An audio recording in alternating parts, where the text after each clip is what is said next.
Hi, I'm Peter Gould. I'm the co-creator and executive producer. I wrote and directed this episode, and it's called Saul Gone. Hey, everybody, this is Vince Gilligan. I'm an executive producer and another co-creator. I'm Marshall Adams. I'm the cinematographer on Season 6 on the odd number episodes. I'm Joanna Zhang. I'm Peter's assistant, and I was on set during this. It's so much more than that, too. Yes. And I'm Nick Forshager. I'm the supervising sound editor and did all the episodes this season, including this masterpiece.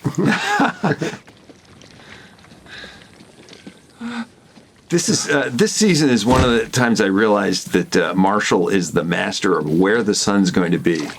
That it's you always have a calculation about exactly where, because we love to shoot into the sun, don't we? We certainly do. So where was this? Was this the same place you guys, or we rather, shot the episode 508 out in the desert? Or that was Todd, and Todd was unavailable to us. So this is another location which is almost as far away, called the Zia Reservation, and it's a beautiful piece of land. And they allowed us to put this stock tank and windmill there. And it wasn't already there. No. This was us putting it there. Because that was the more expensive way to do it. That's right. Yeah, we figured it's the end. It's the last episode. Let's just let it rip. Don't leave any money left. I will say that previous shot, the really wide shot, which I think is one of the most maybe the most beautiful in the sequence, was Rich Sickler's idea. Rich Sickler was the first AD on this episode, and I believe he emailed Marshall and me. He drew a picture that he saw in his head in the middle of the night, and he sent it to Marshall and me. And I'll be honest, I didn't know that you get that view from up there, but Rich had a great sense of the landscape, and sure enough, when we put the camera up on the crane, suddenly this valley appeared, and I think it's just great. Huh. Feeling right. It's beautifully shot as always. Of course. Beautifully, both you gentlemen, great job. And Marshall, your stuff always looks gorgeous. And Peter, just the truth. Build a time machine. It's a lot of pressure doing a series ender. I thought a lot about you, Vince, doing the last episode of Breaking Bad. Where would you go? And I just remember, all of us feeling. I had total confidence in that, actually. Breaking Bad. I always had complete confidence in everything because I knew ultimately, Vince, it was on your shoulders and that you would do it, and it was going to work, and you'd carry the ball over the finish line. And this one, I felt it was a little unnerving to do a series finale. It's unnerving, isn't it? But I tell you, you killed it, man. Did a great job. No. Well, I had I was working with all the best people. Wow. So it's you really can't go wrong with Bob Odenkirk and Jonathan Banks in the scene. Which, by the way, I remember this was the day that Jonathan Banks cried. That's called Tuesday. Yeah, because this scene, this particular scene is the last thing he shot on Better Call Saul or Breaking Bad. Gosh. Sure they're doing okay. He's God bless him. He wears his heart on his sleeve in a very wonderful, lovable, charming way, and of course it's part of what makes him such a great actor. It's true. But because he hadn't been around for a while before this scene, right? That's right. He did the one scene in episode 11, but otherwise he hadn't been around since episode 9. So yeah, it's all winding down. Yeah. And this is I kept thinking of this episode when we were talking at the end of the series. We would always talk about A Christmas Carol and Scrooge, and I don't think this character has the kind of change of heart that Scrooge does, obviously. But it seemed like he maybe he could be visited by 3 ghosts in the episode, and there are these 3 scenes, one of which was kind of a late addition. These 3 scenes of Jimmy, Saul, with Mike, and then with Walt, and then finally with Chuck. And there are three characters who've died, but who are still really important in his life. And it felt a little bit like the 3 ghosts in A Christmas Carol. I that's really, you're right. That's very nice. I like that. I like that. Now that you say it, that makes perfect sense. What made that windmill spin? Did you had a fan on it? No, it was the wind. It was a little bit of the wind. And in fact, I know we built windmills before that we could control. This one we were told we could not control because it would, if we tried to stop the blades, the whole thing would rip out of the ground. Ooh. So we had to live with whatever it did. That would have been a good scene, though. That would have been good. And here we are. Here I am picking up right after Vince Gilligan. I mean, an incredible scene in the previous episode between these two, and getting to work. It was my excuse to get to work with Carol Burnett, Carol even Burnett. if only for a couple hours here. America's sweetheart. Oh, Jesus, I love Carol. It's just she makes everybody happy when she's on the set, and I don't know how she does it. Hey, Nick, was there any ADR did you guys get to work with Carol in the ADR stage? Yeah, Catherine did. Catherine did? It was a big honor for her to be able to do that. And when she came to the stage, it's the only place I get to see her, but now it was a real honor to work with somebody. Nice. Immense head. Is she a pro? I know she is. Totally. Yeah, You of course you she guys is. know. She's a one of a kind. She the is. best. She's just the most generous, sharp, down-to-earth person, and I'm so grateful we had her this season. I think it was a tough season. I think she raised everybody's spirits. She sure did. And this, by the way, this whole sequence, I think, worked okay before Dave Porter got to it. But then, as soon as Dave Porter's music came into this sequence, it suddenly took off for me. I got really excited. Oh. And this was a location. I used to take walks on the weekends in Albuquerque, and this is a location I actually found on one of my walks.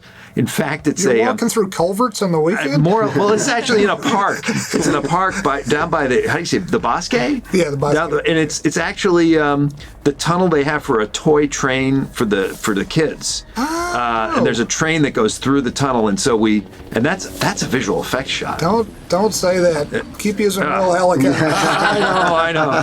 But No fake we helicopter. found I know a pilot if you need one. I found this tunnel, and we were able to use it. And I thought it would be fun to have a narrow space for him to run down, kind of to funnel him from one place to another. Wait a minute. So that train goes through that tunnel? You see those little tracks? Yeah. Those, I don't know what these little. It's a little train that goes to the zoo. That must it have been totally easy looks one to like a sell wash the basin. taxpayers. Oh, go ahead. Yeah, right. $10 million tunnel. $10 million tunnel. Yes. How did they build? Why did they build a tunnel for a toy train? I don't quite get it, but I'm all for it. We got the benefit of it. It was fantastic. That's right. This is all, and this is Omaha, Nebraska, story-wise, but shot where? It's still downtown Albuquerque. Yeah. Downtown Albuquerque. Yeah, we had this idea, didn't we, Vince, that we were going to end up going to Omaha for a week or so. Maybe, towards the end of the shoot, we'd pick a couple of scenes and shoot. And then as the scripts came out, we realized that there was nothing that was going to require flying to Omaha. And Bob, who of course was in the movie Nebraska, kept reminding me that there were no direct flights to Omaha. That's a deal breaker right there. That's right. It would have been fun to hang out with Warren Buffett. Oh, yeah. God bless him. Well, we could have gotten a cameo out of him. I In bet. addition to the mention. I don't know. He's kind of shy. He doesn't like that. He's great. So what are you doing here? Obviously he's in a dumpster, but is this a real dumpster? What are you doing here? This is a dumpster that was actually built for season 1. It's the one where he made his phone call in season 1, where he calls Schweikert and he says, claims to be at the Magic Flute. So it's an oversized dumpster that has a couple of camera ports built into it. And Marshall, I don't know, is it hard to work in a dumpster? Yeah, it's a little tough with the lid closed where the light comes from. I kind of cheated here because there wasn't any direct sunlight on but I cheated it in for the interior. I know this kind of ruined the episode. For me. I didn't want to say anything, but since Only 10 minutes in. It looks beautiful. Does anyone ever notice that? You think? No. Yeah, I don't think so either. And I love how you did. Is that on purpose? The schmutz in the air, the little bits of dust. Yeah, I think we because there's all kinds of. It's not Fuller's Earth, but something like that. So it moves around, a little bit of dust climbs. It's beautiful. But this is my favorite substance here. Is this gloop that comes out? It's pretty terrible. Wasn't Chelsea in there putting it Yes. on? Yeah. Chelsea from bless props, that was actually a big deal to try to keep the garbage organized in more or less the same way, take to take. And we ended up shooting that scene in 2 different locations. It was just wow. But Bob, it's what really makes it work is Bob's focus and his concentration and his, the way he thinks about what he's doing, and it's just so clear because he's so in the scene. Yeah, no, it's beautifully done. Is it possible there was 3 locations? It's anything's possible. Oh, that's right. The exterior of the dumpster, and then twice for the interior. That's right. Oh, man. You're right. One at the convention center and one on stage. That's right. Because we kept on not quite finishing it and having to carry it along. Gosh. Because I'm not that efficient. And this, of course, is the same. This was the day that you and I handed off. You Yes. started off shooting Pat on the phone with Bob, Right. and then I picked up Bob on the phone with Cinnabon. This was my last day of shooting, and then I handed over to you guys. And this is a real police precinct. I think I mentioned on the episode 12 commentary where we did the magnet gag exterior Yes. of this room. In fact, it was outside the walls of that room. We did the magnet gag from Breaking Bad. The only episode I shot. Yeah. Yeah, I felt bad about taking over from you on that day. It's just like I wanted to let you have your time. But Wait a minute. I'm sorry. No, this is a little cell. This is a set. Yeah. This was set built on stage, although it matches exactly the real cells in that police station. And why? Because it's more expensive to build your own? Yeah. Because it's impossible to shoot in one. I'm being a dick. No. Whenever, if they say, well, the more expensive choice is to build it, and I'd say, yeah, well, let's go for it. Come on. Do you want? I want the car with the white walls and the V8. Absolutely. But I'm being goofy. But of course, because it looks because you can pull one of these walls, right? Yes. You Yeah. can The walls fly, and it's just generally. And then we fix it in post with the sounds. That's right. Yeah. Well, it's on wood floor, and then it becomes concrete. Good point. Talk about that, right? Because that is probably a wood floor, but it looks like concrete because it's painted so beautifully. And then what do you have to do to make it? So basically, we have to go in and re-record footsteps on concrete and get them to match for that interior. We used the production footsteps and then match those, and you kind of cut them on top. And we do top them so that they match, and we build it up so it sounds like it's the right location. That's so the detail that goes. And then do you and your Foley artist, is there an attempt to get the same exact shoes and stuff like that? Or For the most part, yeah. Sometimes they don't always sound the best, so you'll find what sounds closest. Sometimes a rubber sole might be too rubbery or too squeaky, so then you try to find something close that kind of resonates the same way. But yeah, there's a lot of thought that goes into it. Of course there is. And a lot of speed, because they do the entire show, every single footstep, every single prop, in basically 2.5 days. Wow. It's a lot of mimicking and That's amazing. That's amazing. And I was meant to throw this out, but my son cut his teeth on this on these episodes cutting Foley's. So, Nolan, right? Nolan was so some of those footsteps. He actually edited all of those. Oh, good job, Nolan. job. Yes. The apple did not fall far from the tree. Exactly. And it went thunk when it landed. In a We put the sound in for that. We're hoping Nolan is willing to hire us in the near future. Exactly. I love Bob's turnaround here from depression to he's really Saul Goodman with a mustache at that point. Yes, that's right. And God, I love this guy. Yeah, Peter Diseth is such a wonderful.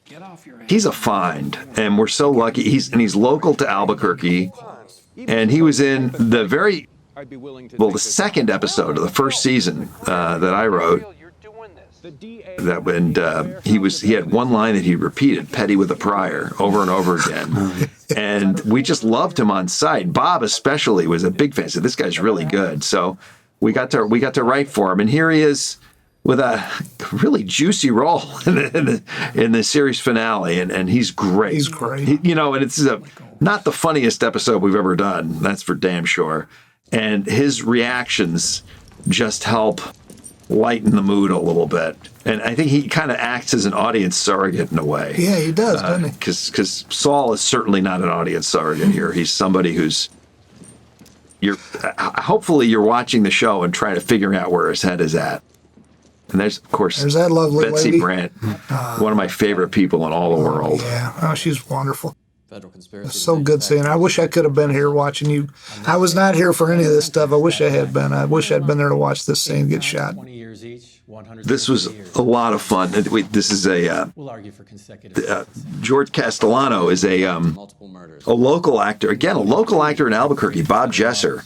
And we saw a lot of different people for that role. And I just thought Bob I think he's great. And he told me while we were shooting that he's auditioned for us many times, and this was the one he finally landed. He's fantastic in this role.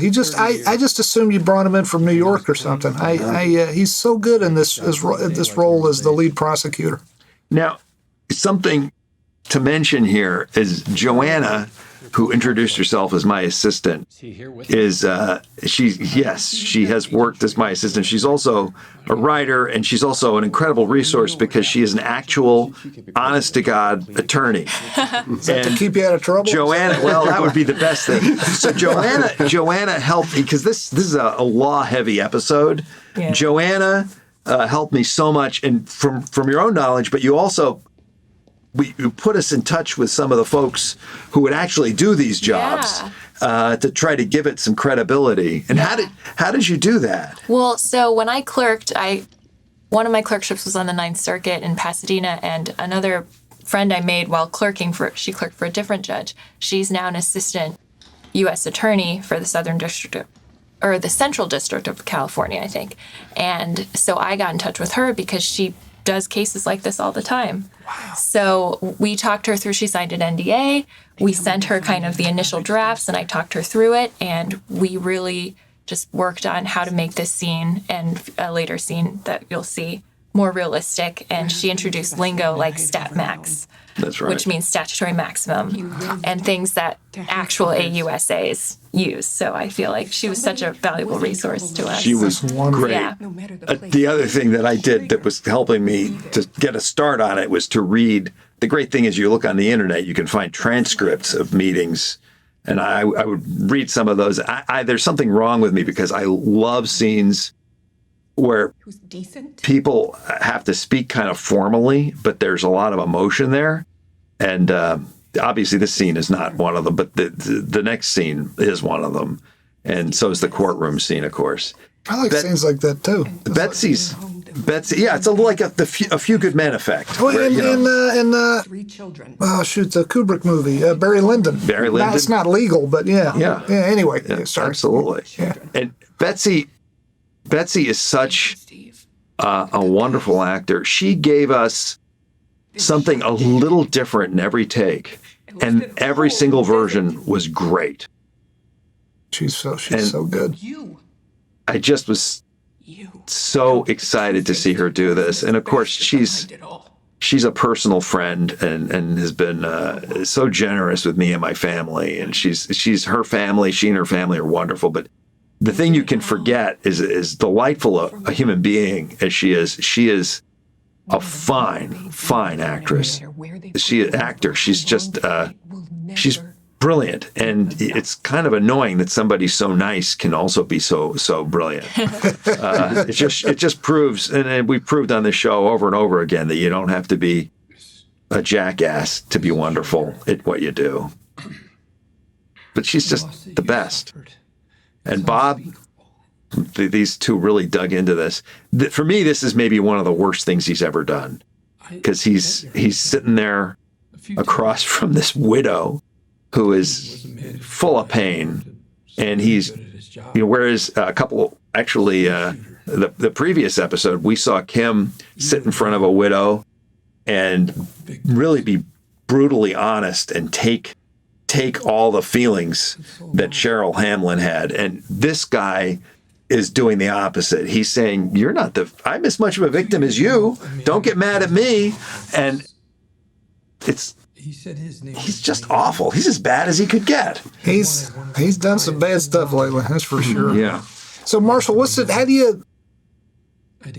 is this? And I mean, I know where it's supposed to be. Where was it really, and how was it to light this scene and shoot it with all these people in it? This was actually the same location, the same police station that we shot in. I was on the front side of it. Was actually, I'm trying to remember what that room was for, but they converted it. We designed and built that light that's directly over the top of them. Oh. And it worked out great. You know, we were able to tent it when we needed night and light through the windows for day. Yeah, it worked out great. So sometimes the light through the windows might be real sunlight. Otherwise, even in the same scene, sometimes it might be artificial light. Oh, yeah, definitely. Wow, definitely. That's cool. Actually, I think it was always artificial because even when the sun was there, we took it out. Because it's got to match. It's got to match. Yeah, good point. The other thing, we had this funny idea, I don't know if you can tell, maybe you can tell in the next scene a little bit better, of thinking about the war room scene in Dr. Strangelove. Yeah, just a little bit. I was thinking that too. So that was why Marshall figured out exactly the dimensions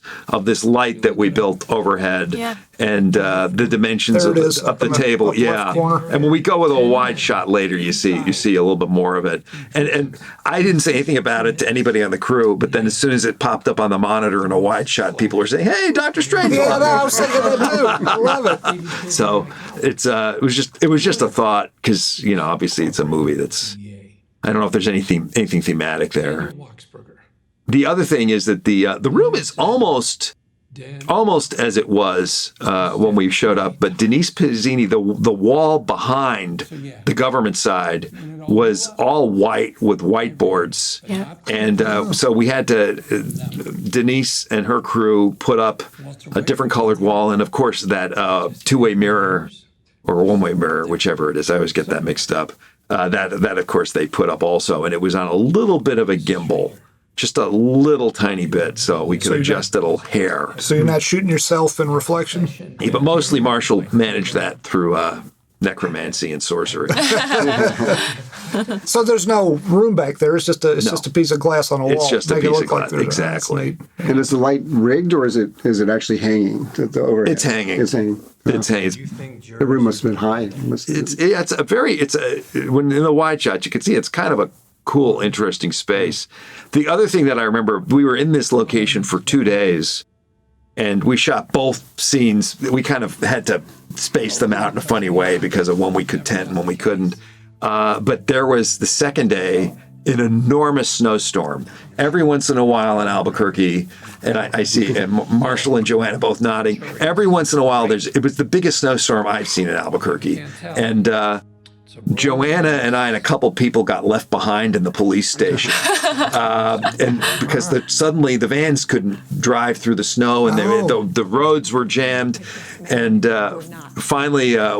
One of our transportation captains, who was it who drove us? One of our transpo captains took us in his personal SUV. Oh. Now, the funny thing is, you're talking about a real snowstorm. Yes. Not a bit of that snow was ever photographed. All the snow you see is all fake snow. Well, in this episode, there's one scene at the end where there's real snow. Oh, okay. But yes, you're absolutely right. And I would look out the window and kind of a little soulfully and sadly thinking about all the exterior snow scenes we had that we were going to have to recreate. And that's, of course, Todd Terry, who Todd Terry. He's in a special club. He's one of the only people who is in not only Breaking Bad, not only Better Call Saul, but also El Camino. That's right. There's not that many people who made it into all three projects. And he's a great guy. He's one of the great guy. Yeah. He, of course, was Hank's boss. Actually, Hank's boss's boss on Breaking Bad. Yeah, and we appreciate him being in all three of these things. Yeah, he's a wonderful actor. He's a wonderful actor and a great guy, and it's just really, really nice to have her. Said, Yeah. I've still never met this guy. But how's that possible? I don't know how it's, but he is so damn funny. That's the mini So strange great. love. Yeah. He is so funny. He's so funny. And he's got a great sense of how big to take it and when to take it, Yeah. and it's just wonderful. So this is a real federal penitentiary, right? Butner Low? No, it's not. It's yes. Oh, actually yes. is real. Butner is real. Butner that's is right. real, but yes, the one Butner's real, in and the that is the one. Ex-Montrose is fake, Yes, right. that's the one that I would want to go to. Oh. Butner. He's described. We were looking it up. Okay. And finding out exactly which ones you'd like to go Which to. ones were the cushiony ones? And, Okay. and in real fact, it would be really hard for this guy to guarantee what prison, because the Bureau of Prisons would decide. Right. And we had some dialogue that covered that, but the episode was already on the long side, so we were cutting out little pieces of dialogue. But Montrose, where he winds Montrose up, is made up. That's made up. It's based on a real prison, but I didn't want to tie us to a Right. real place. Gotcha. Based on what? That Supermax in Colorado? That's right. Yes, exactly. that's right. Exactly. You don't want to be there. Did you get paid by the Bluebell Dairy? No, and in fact, I think the Bluebell They're came so from. I think stupid. that came from you. Was I think it? Bluebell. I think that was your pitch, actually. Why as don't I we ever recall. get paid for this stuff? Well, because my last episode of Breaking Bad, there was all the Ben and Jerry's, Oh, right. and so we didn't want to do Ben and Jerry's again. So Because we never even got any free ice cream. well, from we his did. I actors. did. Oh, you did? Well, we got some I free take ice it cream back. from Thank it. Yes. you, Ben. Thank you, Jerry. Yes. I didn't get it. See, this is why it sucks being in post. We don't get anything. You guys get all the perks in production. Oh, we get so many perks. You start hanging out in production world. I just loved all the actors. This is a really, we cast this whole group. I wasn't able to give everybody as much dialogue as probably they deserved, but these guys are all. It's a really nice cast. These are great. Yeah. And Well, it- and I was sorry, going no, to go say ahead. Elizabeth Noriani is a real lawyer. Zhaleh That's Vossough. true. That's And true. she changed careers too, but now she's which one right there? she's the one to the stage right of Stage Bob right. Jesser of of the main of, prosecutor. Or Yeah. camera left. Yes. yeah. She's the one who sits with him at the table in Yeah. the courtroom. Gotcha. Well, all of these actors did a wonderful job. And that's the interesting thing for folks watching this who think about being an actor. You're acting, if you're doing it right, whether you have words to say or not, people can tell if you're a good actor even when you're not talking. And you can tell all those people know what they're doing. They're all good actors. And it's actually something we look at in casting. Is you want to look at how people listen. Yeah. Because yeah. that's often really helps you know what kind of actor they are. Yeah. And this scene really. This took me. This was a real round trip for me, because the other scene that these two guys had in this set underneath the disappearers vacuum cleaner store, that was one of the last scenes I shot on Breaking Bad. I wrote and directed that scene. That was the scene where Bob had the line about working at a Cinnabon in Omaha, and here we were back X number of years later. I mean, it must have been. It's like 7 or 8 years later. Yeah. Back at a duplicate location, because obviously that set is long struck. The click. And having a scene between the same two actors, it was spacey, and boy, how great was it to have Bryan back? That was awesome. It's just wonderful. You didn't get to direct him; you only got to direct Aaron. No, which was wonderful. Got to direct Aaron, but I wish I'd been around for just for fun, just to watch you guys shoot this scene, and to watch Tom shoot the scene in the RV in episode 11. But it's just it's what a blast from the past. It was really special. We had to shoot. I think I've mentioned this before. We had to shoot this in April. Right, we started shooting the whole series in March, and then in April we had to shoot these scenes because of scheduling. Because these actors they're in high demand. They're busy We were guys. so lucky to get them, but it meant that we had to shoot scenes for episodes that we hadn't written. So we had to write these scenes independent of the episodes and kind of hope they'd fit together. Right. And it meant also it was right at the beginning of all the COVID measures, and I think the vaccines were just starting to become available, and there were a lot of precautions on the set. It took me a long time to get used to the masks, and we were using eye protection at this point, and it was I think the COVID measures got a little bit they got dialed in a little bit better as we went, but it was tough. It was tough. We had great people in charge of it, Rosa Estrada and her crew, but it was, nobody enjoyed it, and including them, but it had to be done. So it was, but they did a great job, Rosa and her folks. And from what I heard, you never had an outbreak on the set, right? That's really incredible. We had department heads go down. We had hoof and mouth disease. But we didn't That's a whole other story. That was a whole other. We were able to keep. We never had to shut down for COVID, but there was a period during this episode where all the art department had COVID, and they were having to work all. Denise and Dins, her art director, had to work remotely because they both tested positive, and Denise was incredibly frustrated. Denise Pizzini, amazing production designer. She's what a superstar. Because I did a couple other shows during COVID, and I think every one of them shut down. So it's a tribute to those people for doing an amazing job for keeping it rolling. Kudos to Rosa and her crew, and kudos to our crew for taking all the measures so seriously. They did. Which is both a real and theoretical impossibility. And Bryan had, of course, he's got hair, for his job. So he is wearing a bald cap, but there's additionally digital work to shrink the parts of his head that were bigger in certain shots. Isn't that amazing? Yeah, it really is. It's pretty cool. I think he looks great. I thought I was seeing these characters for the last time when you shot El Camino. I did too. To have them back again is just wonderful. It's wonderful. What's that sound effect, Nick, of the thing that's driving him crazy? Do you know what? Because you talk about creating a sound effect. Like what do you do? How do you do it? So that actually was just we found a pilot light for a stove that had that clicking sound. Okay. And we had actually made a more complex sound. But then Peter felt it was too busy for the scene, so we actually shortened it down to one click. But it's basically a pilot light just clicking on, and then we add a little bit of gas behind it, and then clicking back off. So it's actually a much more complex sound than you're hearing, but we felt it was getting in the way of the... What about that? So that's a combination of a bunch of things. It's a Foley scrape that we created, and yet again, Foley, shout out to those guys, of creating this scrape. And then Chris McCaleb actually had recorded something in his editing room that actually we laid on top of that. So, so sometimes it's always a combination of things, whether it's either production or if it's sound effects that we record, or even something that the editors create. We all, we take whatever it is that we think is going to make the best sound and make it work for the scene. I love it. Why couldn't you just record Peter doing that just now? That was our backup if this would work.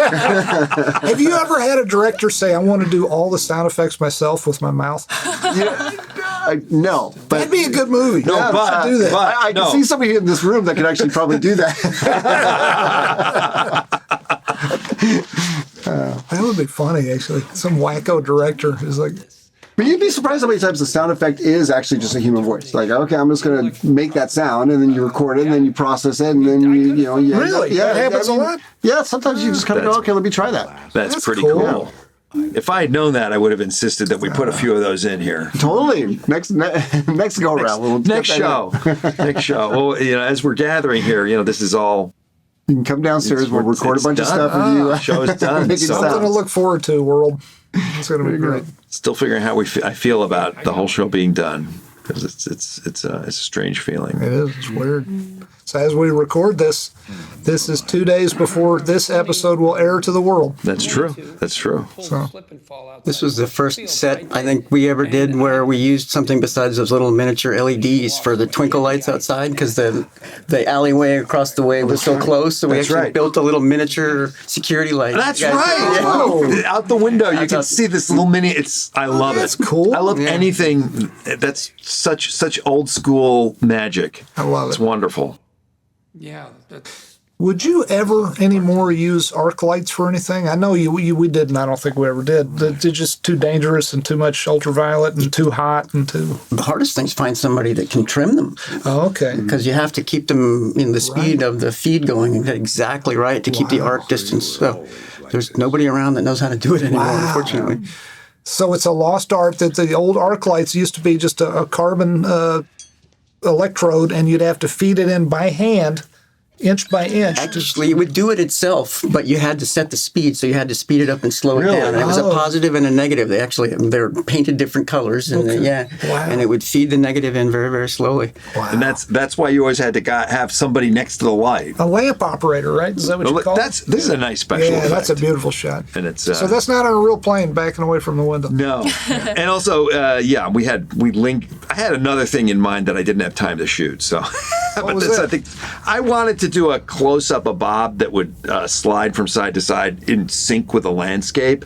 So, but instead we used an overhead, and I'm pretty happy with it. But we actually had to find that's a matte painting out the window. It was a matte painting by Rodeo, and we had to find a good landscape for them to extend. So it seems like they're flying. Let's say they're flying over the Colorado desert. Let's just say, if there is such a thing.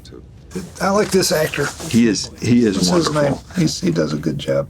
Is that true? You're his lawyer? Stephen Conrad Moore. Yeah, Stephen Conrad Moore, he's a wonderful voice and a wonderful presence. Yeah, he's very believable. And he was on one of Jen Carroll's favorite shows, I believe. What was that?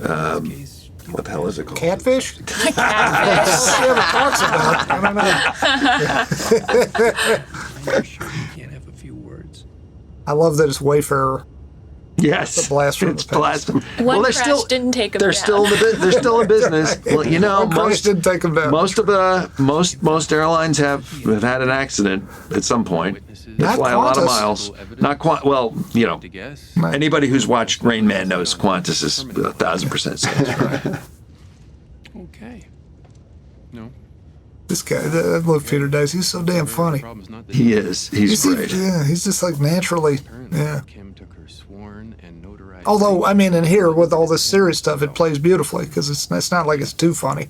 Yeah, I think he finds the right tone. He's got really, you know, there's a level to acting that we don't talk about a lot, which is taste. And I think he's got really good taste about how much to do and how far to push it. Like, don't take it too far just because you can. Yep. Yeah.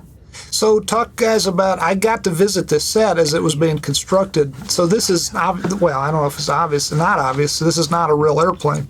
How does this work? How do you shoot on, what is this thing you're shooting in? Well, you know, it's not, it's an airplane set that we rent.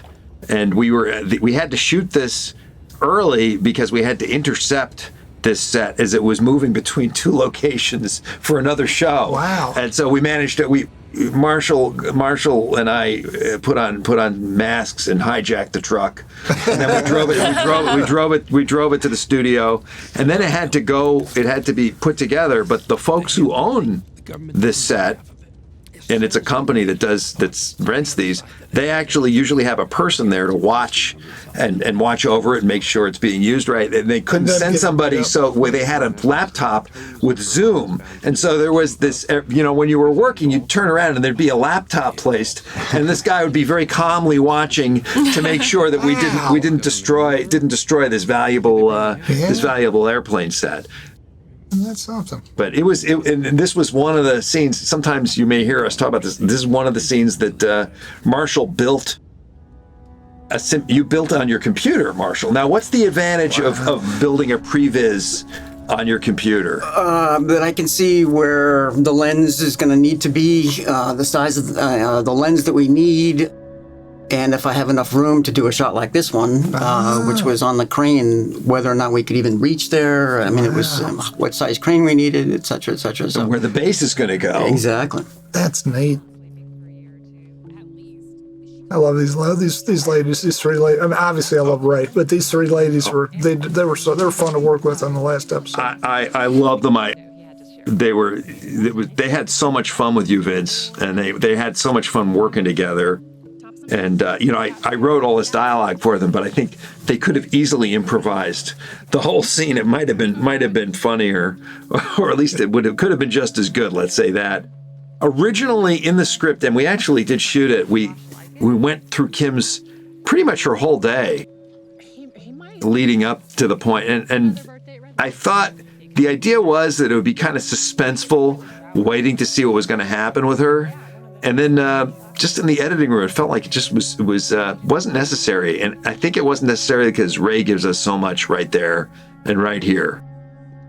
So but there is we shot her making her sandwich in the morning. I think Vince, you actually shot that for me at your location, and then we shot her brushing her teeth and driving. Right. And we shot her on the floor, the manufacturing floor, and that was fun. Yeah. But we just didn't need it. Yeah. Sadly. I wish I could have realized we didn't need it before we shot it instead of afterwards. I used to think that more direct, and I'd be mad at myself for shooting a scene that didn't wind up in the final cut. I'm a little more relaxed about that now. I'm glad you saw this area. We didn't see this area you just showed in the last episode. It was a really fun set, and it really was. Wonderful actors. Yeah, really good job. And this is digitally added in, right? That's right. Jesus. That's right. We when she pulled up, trees. Yeah. When she pulled up, it was actually kind of a scraggly, wintry-looking tree, and Rodeo replaced it with a palm tree. Jesus. So, and it's really made a big difference. Star Trek times. It's crazy. You're absolutely right, and here too. It makes me worry. Some of that is digital, and some of it's real. Wow. And it worries me that everything's going to end up being hermetically perfect. Yeah. And that all old movies are going to look weird. But this was just fun to think about. This is more or less the office that Kim always talked about having. Yeah. And here it's actually somebody's going on with it. And of course, in the last episode, she saw that young woman outside the elevators, dressing up her client. And I just love the idea that Kim wants to do good in the world.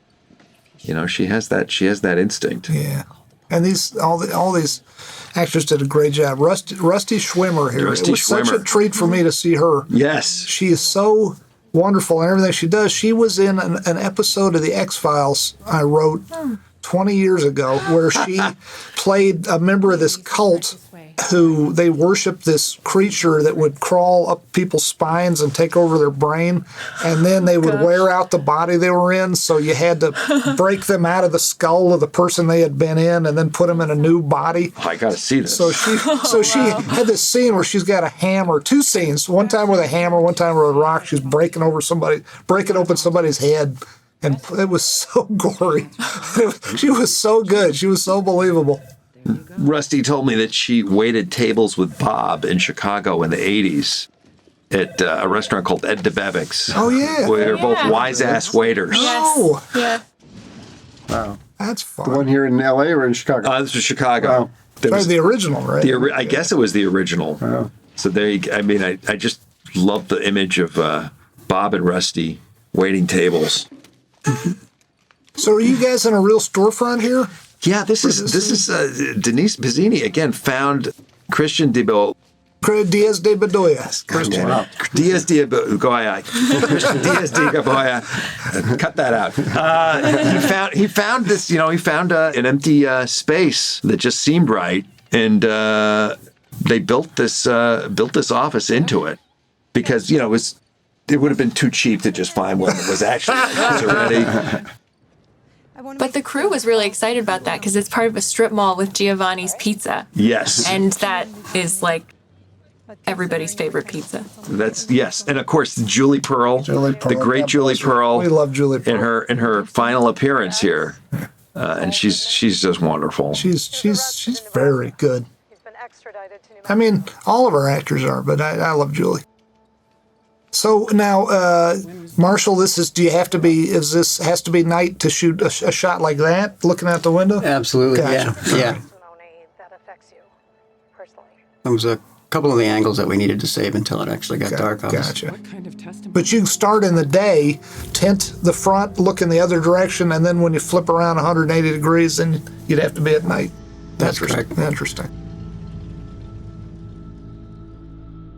That particular store had no power, too, if I remember correctly. that's right. They had to run all of the electricity, yeah. Wow. Mark Maley was our rigging gaffer and ran all the power in that place. Wow. Oh, that is so God. great. Jennifer Bryant special here. Look Yes. at that. Look at that suit. That's fantastic. And tricky because black and white. Yes. This is more about texture and sheen, I guess, than color. Obviously. Yeah, how do you have a Saul Goodman suit in black and white? Yeah. It seems like a contradiction in terms, but Jennifer found a way to do it. Yes, you're robbing one's the perfect. world. And this was a tricky scene to put music on, actually, and it was at the last minute. Really, it was kind of up to the last minute that Thomas was trying different things, and then finally found this song by I think they're called the Harmonious Four. And it just felt right. Oh my God! The last time I watched this, it was before the mix. I wasn't able to attend the mix. I haven't heard this song. This song's great. Yeah, it was tricky because you wanted something that had the right feeling, but you didn't want the lyrics to be too on the nose. Yeah.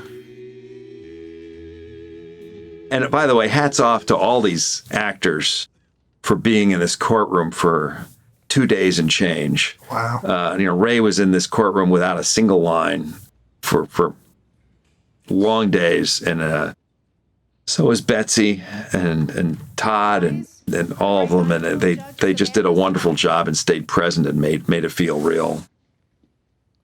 And again, I think it's worth saying to folks, you are acting. If you're doing your job right, you are acting whether you're talking or not. And every time you cut to Betsy or to Ray, they've got a whole, you can tell in their faces, they got a whole inner dialogue going. They're thinking their thoughts, or, it's like, you can tell when it's bad acting because it's people just waiting to talk. But it's like people are doing just as much when they're not talking as when they are.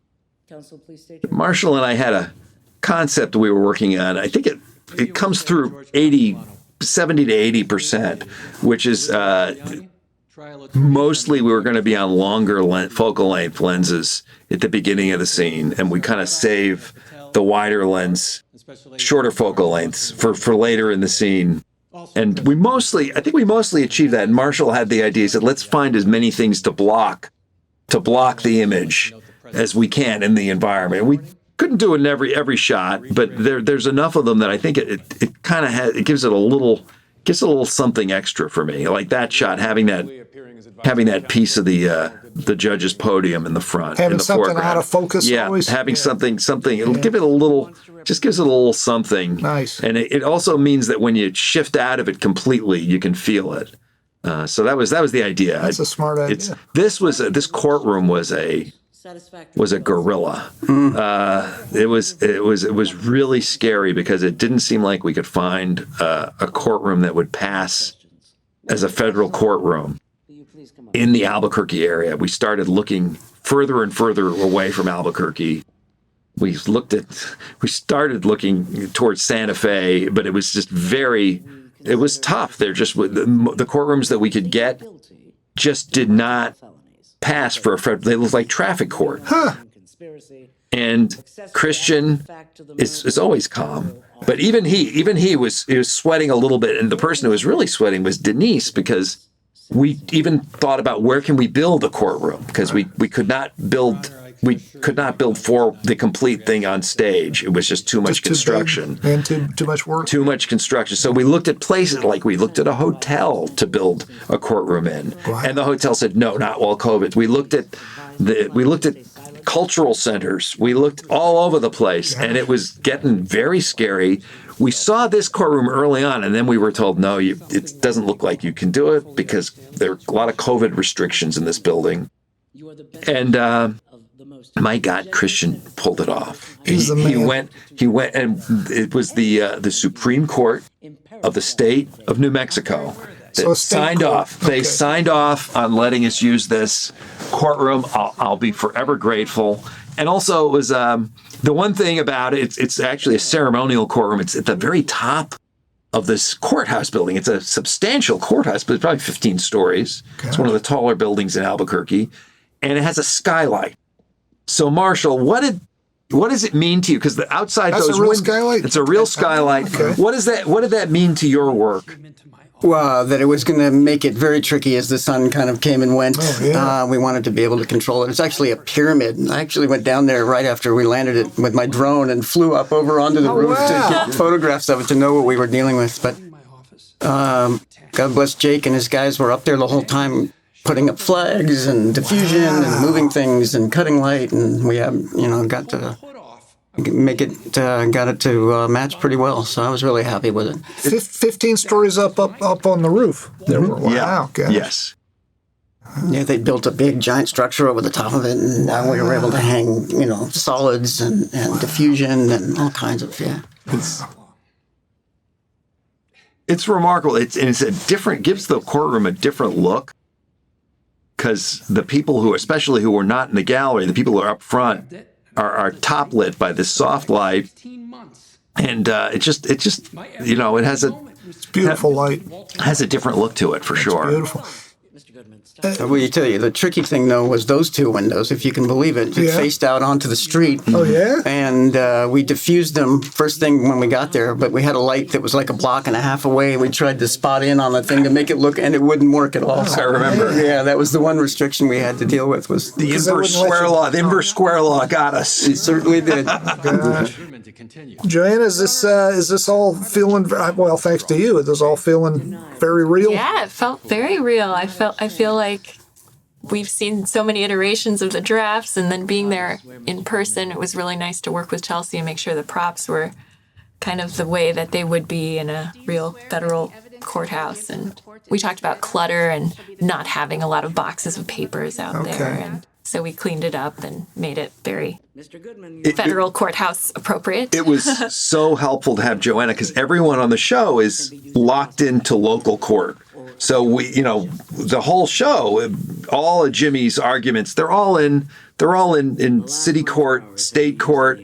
And so we had a lot of things that we were used to. We were used to having bailiffs. There's no bailiff in a federal court. Right. There isn't? No. And there's all the, what is called a clerk in state court is different from a clerk in federal court. There was a lot that we all took for granted, and Joanna very gently had to keep saying, no, actually, there's no bailiff, and there's not this, and this is what they wear. This is what they wear. That sort of thing. Exactly. Yeah. Interesting. And it's just, it helped.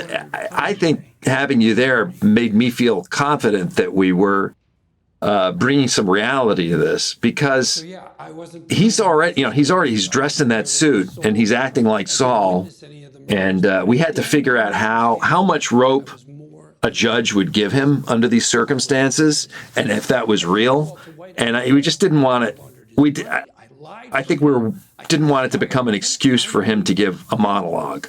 And Bob was very focused on not just making a special plea for himself, he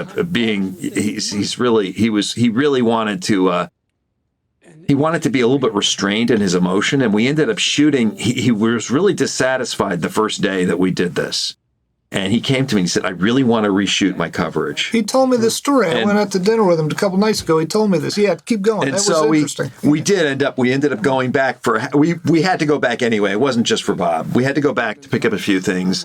And so we did pick it up, and what came out of that, I think we used some of each. It ended up being a combination of each. And then Bob and I kept talking about it, and we realized there was a few extra pieces of dialogue that I think were tripping him up. Oh. And it's something I've learned. Oftentimes, somebody will feel like there's a big problem with the whole and it's just, often there's some little adjustment, and sometimes it's a changing the dialogue or just changing your perspective on it that throws it all into focus. And I think we simplified the ending, and I think that made a big difference. That's a nice angle. I like this angle. Yeah, this is what we were saving. We're going a slightly wider lens. Slightly wider here. Nice. It's not fisheye. Are those antlers on his tie? What is it? They do look sort of like Yes. antlers, don't they? God bless it. And what's the And pin? Brandt. The pin is that's a That's Wayfarer. Wayfarer. That's Oh, a it's a Wayfarer Wayfarer. pin. From Breaking Bad. Yeah, he's still wearing Couldn't remember where that. those from. Yeah, He's gonna do a class action lawsuit. It's gonna be good. yeah. I wouldn't put it past I him. know. And Barbara Rosenblatt did a wonderful job. Yeah, the judge is great. The judge, she's Most brilliant. and of course this shot to help kind of remind you he's talking about Chuck. So Yeah. just a little gesture towards Gordon's chicanery. So that's and this. I say this. I love this kind of stuff. Tickles me. That's not actually. I mean, you just put the sign wherever you want. It's not really the. Well, we did put one up in that corner. There wasn't one, so we put one up in that corner so we could. But I think the actual sign was probably on a C-stand or something, as Gotcha. I recall. Yeah, it certainly was. I just remember that it went dead. All the lights went out right when we were supposed to start shooting. Of course. 20 minutes to figure out how to turn the darn thing back on. It's always and the other thing is it's federal courthouse. You can't eat or drink. So the whole crew, and usually an army travels on its stomach. Everybody is, getting hungry, and so people had to take an elevator down to the ground floor to eat, to have an energy bar. I missed that part of your story. This was indeed a real federal courthouse. It's a real federal courthouse. It's a real courthouse. Oh, Yeah, It's a real state courthouse. State courthouse. It's a state Metropolitan courthouse. court. It's a Okay. metropolitan court. I'm sorry. Gotcha. And we couldn't eat or drink, and we had to shoot on the weekend. So that meant the whole crew had to go on Monday, and everyone had Monday and Tuesday off. Gotcha. Which some people liked and some people didn't. Yeah, that's tough when you change it up mid season. And I try to be judicious on the push-ins. No, you earned it here, This man. felt This like is this great. felt like the right place to actually do it. That's really nice. Yeah, that was a great scene. And hopefully the audience is feeling, wait, that's it? Aren't they ever going to get to talk to each other? This was...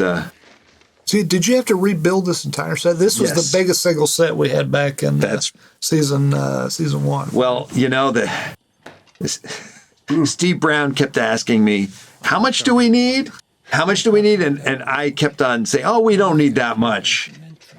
And Marshall brought me All back the way to the curb. Marshall Steve. brought me back to reality. We needed we did not rebuild the whole thing. So we didn't have the full living room, although it looks like we had a lot of it. Looks like you have a lot. We did have a lot of it, but Marshall's also being very clever about what's lit and what's not. But I think we did. This was, there were a few here, and, there was nothing left of this set. Those of you who watched the show, I hope you watched the show if you're listening to this. We pretty much destroyed the set at the end of season 3. And at the end of every season, the producers always ask the showrunner, what should we preserve? And I said, I just don't think we're going to see Chuck's house again. I think we just fold it, just crush it. Don't fold it, crush it. And of course, here we are in the last episode, and poor Steve Brown and his crew had to get out the blueprints. Oh my And God! I thought, Ashley had to get out Really? all the photos of the set to figure out the dressing, Gosh. and they had to rebuild it. I thought it had been oh my goodness! Wow. Because even if we had kept it, it was just destroyed. Just We in smashed pieces. the walls. We Yeah. smashed everything. That's true. That's true. How great was it to have Michael McKean back on the set? Yeah, how yes. great is this guy? What So- a living legend. This is a scene. This was not broke in the writers' room. We usually, very rarely will I write a scene that's not broken by the whole writers' room, the whole brain trust. But when we finished breaking this episode, this scene didn't exist, and I kept feeling like there's got to be a scene with Chuck. Yeah. And it was the whole Christmas Carol thought. It just felt like rule of 3, and also just thought, how can you end the series without seeing Chuck again? Yeah. And That was a good idea. But there was not a big dramatic scene to be had between them. So I thought maybe something much smaller. And the one thing that I thought was, Chuck must have noticed that his younger brother was going far out of his way. And he always thought that Jimmy had an angle on everything. So why is Jimmy helping him? And that was kind of the germ of the idea of writing this little scene. And then it also helped us tie up the time machine idea. And Bob, I really like the scene because this is like one of the only scene in the episode which is just like everyday life. Everything else is going into court or being transported to prison or seeing the love of your life one last time. This is the one that's more workaday, at least for Bob's character, and it's kind of a nice breather in my book. Yeah, that's great. Is that a real we did sometimes back in the day, we used a real kerosene lamp. Is that electric or kerosene? What was it, Marshall? That one was electric. Yeah, Okay. it took a little while for them to find them and stuff too. Oh, okay, yeah. I remember that. Had to break out. It's funny how time goes by and you have to remember how you did things.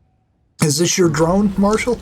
No, it was a drone company that we hired. Yeah? Yeah, Dragonfly. But I spent a weekend up there finding the angles that we loved. So Fantastic. That was wonderful. And Matt Cradle was shot this, and the second unit was directed by Al Gatto, who is our stunt coordinator. Yeah.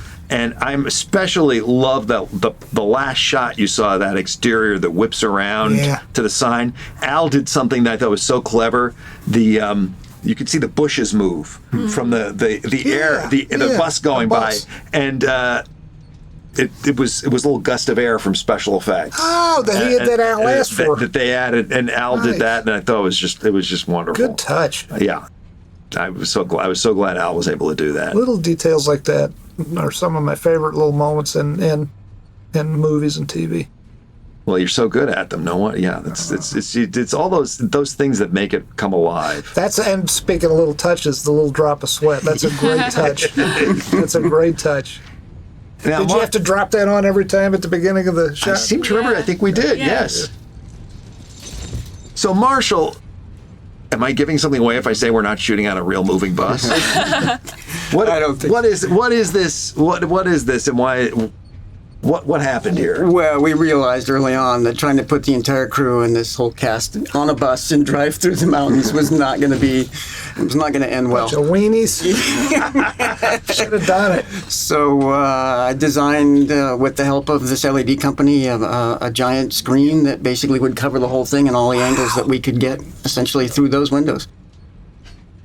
So this is, in other words, this was not CGI'd in later, matted in later. This is a giant TV screen you're looking at. So the guys on the bus saw the same thing we're seeing. It's a giant TV screen. Exactly, yeah.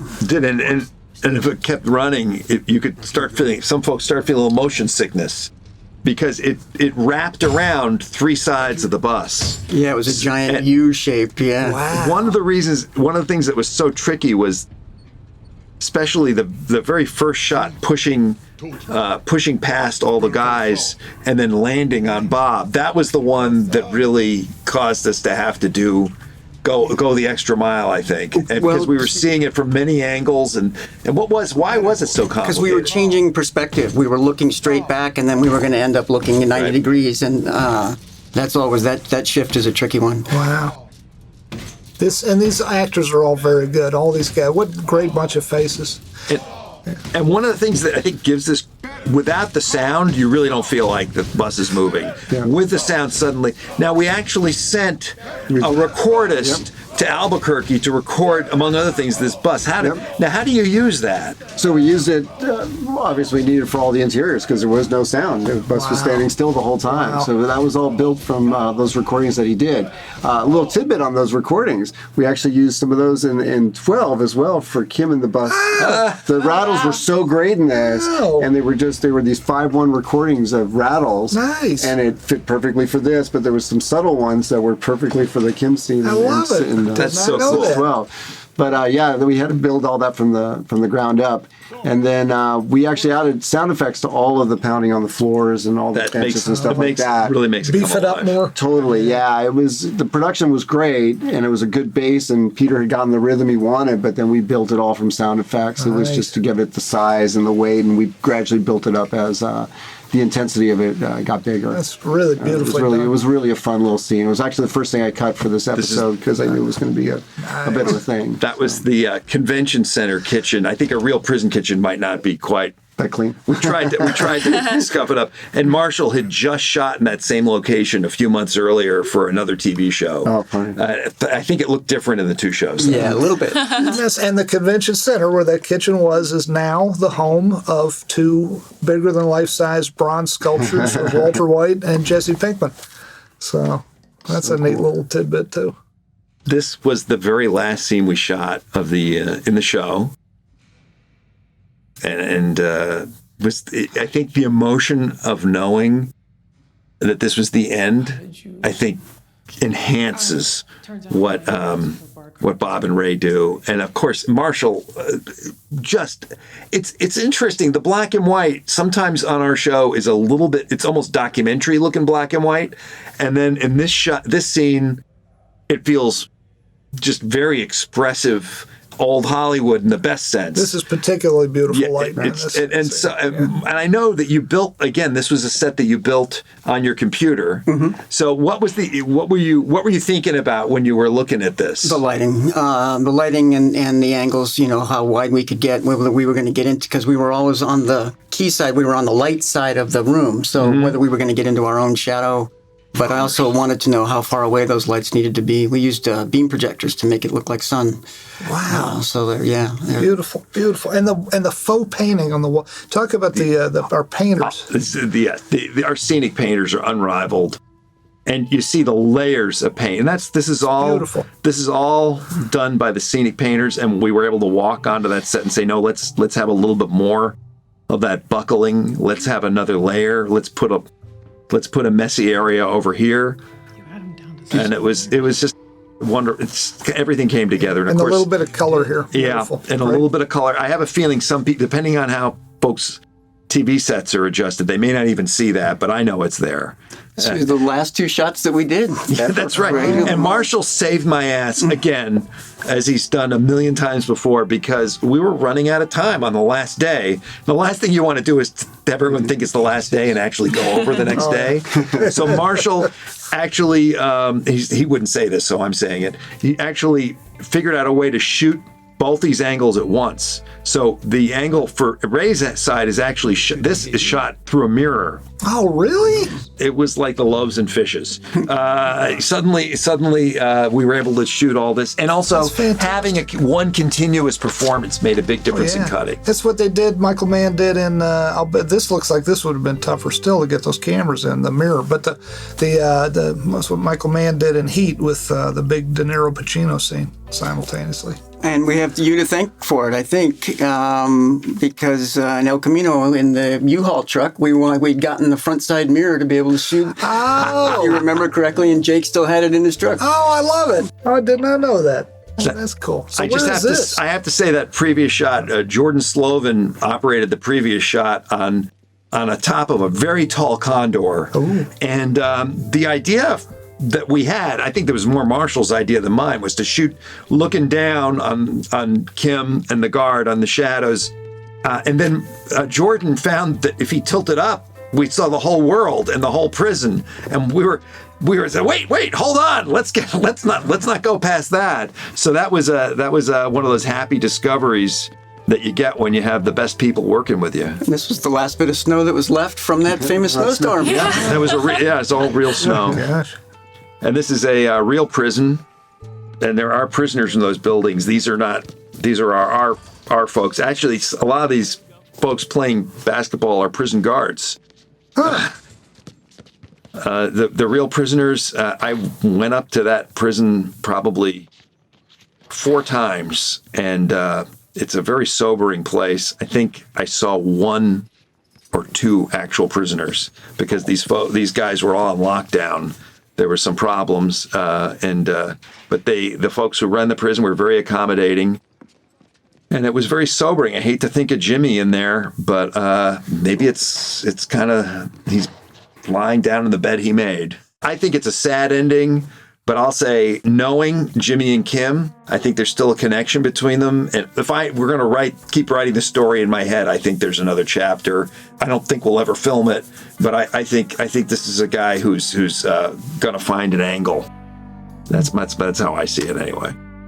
Well, 6 great years. Oh my God, 63 episodes. Yeah. Congrats. Yes. God bless us, everyone. Yes. Thank you guys for listening. Thank you. Yeah. Thank you.